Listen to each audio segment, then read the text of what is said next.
The first half of this video will focus on the Vaxee NP01s version 2 review, and the second half of this video describes why I'm so drawn to asymmetrical mice more generally. The Vaxee NP01 and NP01s have been long-term favourites of mine, and let's see if the revision 2 NP01s is worthy of your time and money. Use the timestamp to skip around if you want to, and subscribe if you want to see more content like this in the future. First things first, I want to talk about the presentation when you unbox the mouse, and this is a slightly different style of box than what we've seen previously from Vaxee. It's a little bit more blocky, square, compared to it being a rectangle. So you open up the mouse box, and inside, obviously, you've got the 4K receiver, you've got the mouse, and underneath the mouse, you get a USB-A to USB-C cable. It's really nicely presented. All of the materials are recyclable, and I like to see this. It feels a little bit more premium than the previous implementation, and it feels a little bit more aligned to the product price tag. The mouse feet had a plastic layer on them that I had to remove, and the feet are quite a nice material, so I don't plan to change them like I do with the majority of my other mice. These feet are what you'll see on the production units of the NP01s version 2, unlike what you've seen in some other early reviews that showcase the pre-production feet that are much lower quality. These mouse feet, by comparison to those, are really nice and buttery, very smooth. Out of the box, the mouse has competitive mode enabled, which will improve the overall performance of the mouse at the cost of battery life. So you'll need to decide for yourself if you'd like the added performance from a competitive mode or a much longer lasting battery life in standard mode. The user guide for the mouse is linked below to show you how to switch between those settings if you plan to change them. So something I value about Vaxee wireless mice is that you can change the settings directly on the mouse through a series of button presses if you want to. I don't like having to download software to my PC because my PC gets overrun with different bloated mouse programs over time, especially when you're as invested in the hobby as I am. A recent development we've seen in the mouse market, though, is that a lot of mice now are configurable using a website instead of a downloaded driver, which is arguably even more convenient than the onboard Vaxee solution. Because on a website solution, you can see the settings more clearly, and it is easier to use in that more intuitive user interface. Obviously, Vaxee recognise this too, because they are developing their own web-based driver. And if it passes their quality standards, this will mean you can configure this mouse or any of their other 4K mice either online or on the mouse itself through the button presses. This will be such an awesome feature, and I hope they pull it off. It will be interesting to see if they remove the option to configure directly on the mouse when their web-based driver goes live. Vaxee are one of the brands that are known for the quality of their products, and they have recently made some changes to the way they design their mice, with an emphasis on weight reduction and improving the overall quality of the clicks. So has the emphasis on weight reduction impacted the rigidity of the shell at all? And the short answer to that is no, not at all, not in the slightest. The shell of this mouse is very solid, and I really can't feel creaking anywhere. The button implementation is also truly outstanding. In my recent review of the Vaxee E1 and XES, I mentioned that I missed a bit of the tactility of the old Vaxee click implementation on these models. But with the Vaxee NP01s version 2, they've made the clicks even better than before, and I didn't think that was possible. They're super satisfying to press, they're spammable, truly my favourite implementation of Mouse 1 and 2 to date. They use Huano 60-gram switches, and it's safe to say I like them a lot. Here is a quick demo. So this is the Vaxee NP01s version 2. You can see they're just really quick to respond, and some of the tactility you get from these switches will just not be possible to portray over video. And if you haven't experienced them, fine, but if you have experienced them, most people will say the same. They love the Vaxee clicker implementation, super satisfying, super fun to use. The side buttons feel really dialed in too. There's a nice bit of separation between them now. And on my unit, the side buttons feel very crisp and responsive. I don't have any complaints, honestly. They're a good implementation with nice placement on the side of the mouse for easy reach and activation. I've seen some reviewers complain about side-to-side wobble on their side buttons, and this doesn't appear to be an issue with my unit, or at least not in a way that's noticeable to me. It's definitely not noticeable to me in actual use. The scroll wheel is also a really nice feature. It's not as smooth as some scroll wheels I've used, but you can feel each step in the scroll as you scroll it, but it isn't too stiff that you can't use it comfortably in game. The middle actuation on scroll wheel is also nice and tactile, and overall the button implementation on the Vaxee NP01s V2 gets a 10 out of 10 from me, and Vaxee are the brand to beat in this aspect, particularly with this release. The NP01s version 2 is about 10 grams lighter than the NP01s version 1, and it is a well-rounded weight for different types of users. I feel like an ultra lightweight mouse can be a little more reactive and exciting in the experience it offers, but a slightly heavier mouse can offer the user more stability and consistency in their aim. 56 grams feels like a good balance for the size of the mouse, and the weight feels well positioned within the shell. The mouse is quite unnoticeable in my hand during use, and that's a big compliment. The coating is nice and grippy. I'd say it's a bit chalky. It's not as overwhelmingly grippy as some other mice I've used recently, but the more my hand warms up to it, the more locked in the mouse feels in my grip. I suspect the coating will also stand the test of time too. I've got no complaints here. So one of the changes they've made with this version of the NP01s is that the sensor placement is more centralised to the middle of the mouse. It really isn't noticeable to me in use, or even very easy to spot the difference between the two different versions of this mice, but typically sensor placement has a bigger impact when you move it on the y-axis, and it appears to have only shifted by less than 2mm on the x-axis in this instance. A really nice quality of life change with this release is the adoption of a standardised USB-C cable. The previous models had a proprietary connection, and it was always a hassle to find the right cable when they needed charging. It's a relief that this revision is now using a standardised USB-C connection. It's a really great and underrated change. The NP01s is technically a small to medium sized mouse, but it works really well for me with my 21 by 10.5cm hands, which are on the larger side.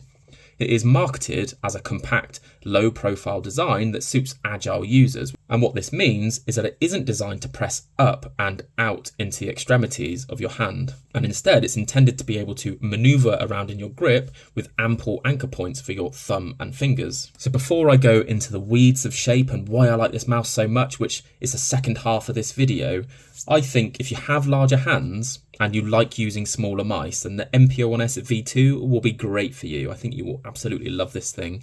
It's such a nice, high quality experience. I think if you're a small-handed, medium-handed person as well, I think this mouse will also work really well for you. It will just feel different in your hand than it does in mine, because my hands are just bigger.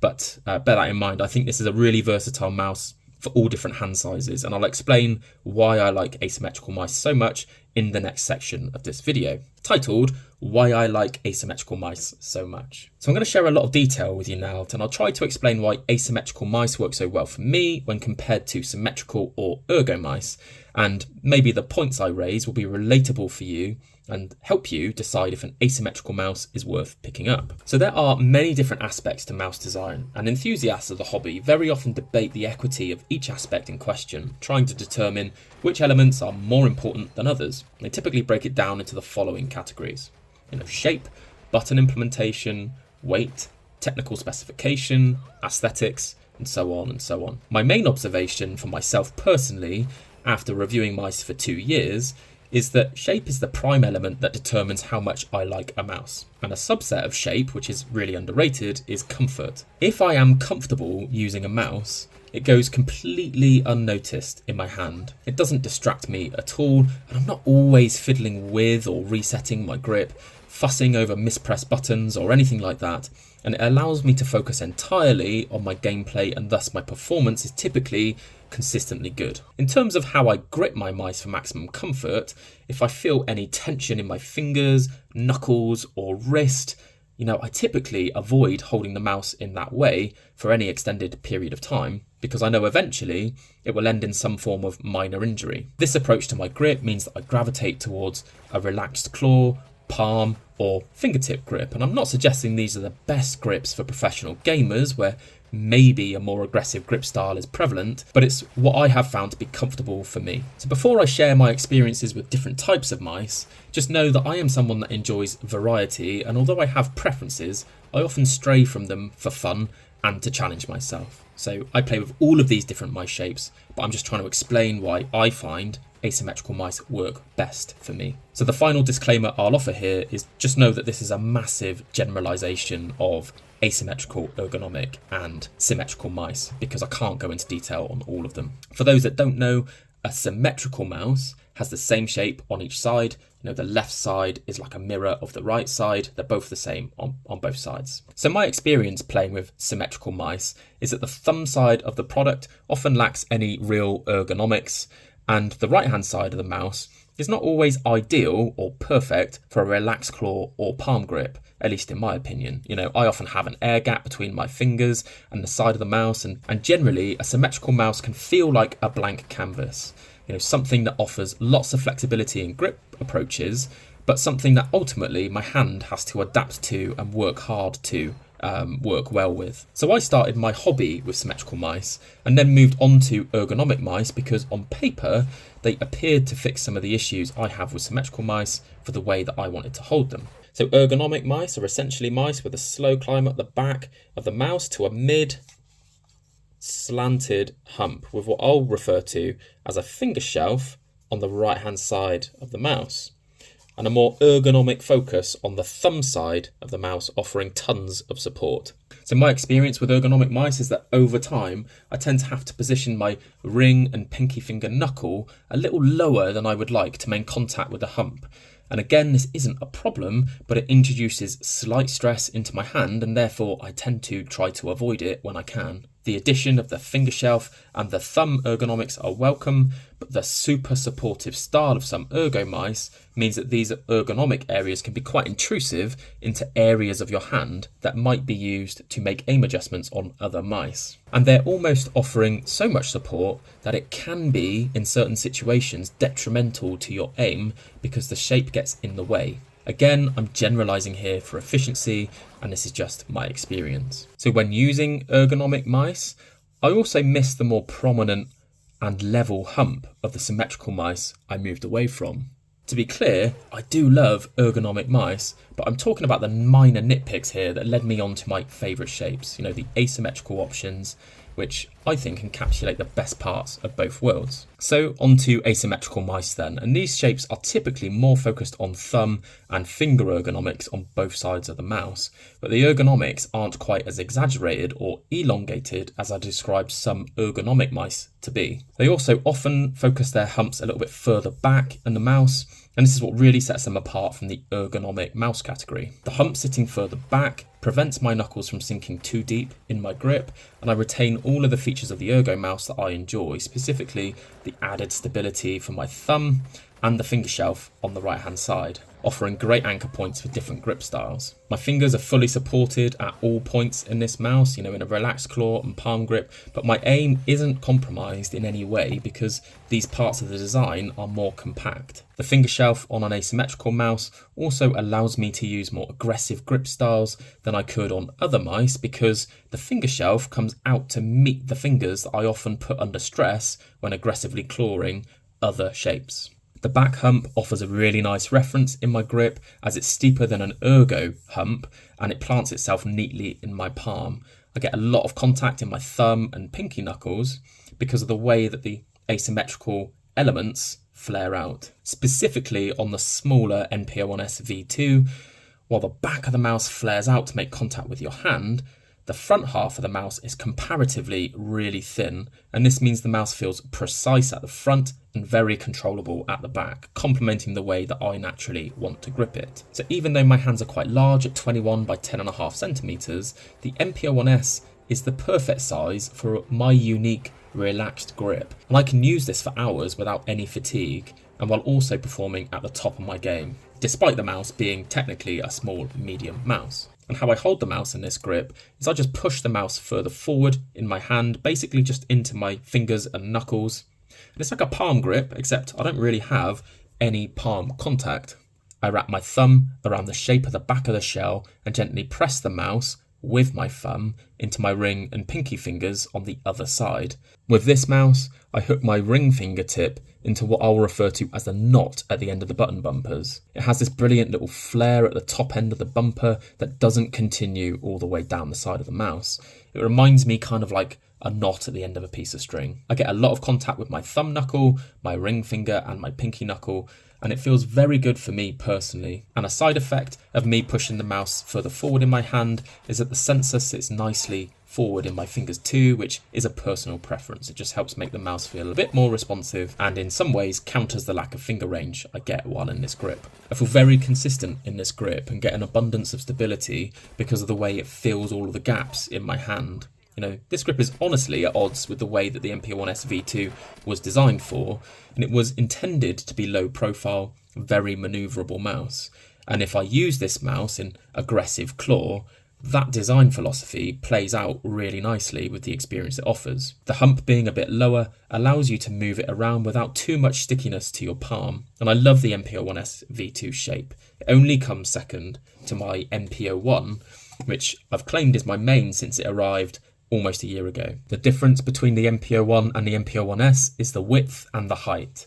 The NP01 is marginally bigger in both dimensions, and it is more suited to those with large hands like myself. The NP01s V2 is a great mouse for small to medium mouse enjoyers, but if you have bigger hands, I think you'd have a good time with it too, because I typically have a great time with this mouse and my hands are quite large. I anticipate the NP01 V2 will be released at some point in the future too, and I personally cannot wait for that. So I hope that was an interesting talking point and perspective. Maybe that was relatable to you, and I hope it helped you make the decision as to whether you want to buy one of these or not.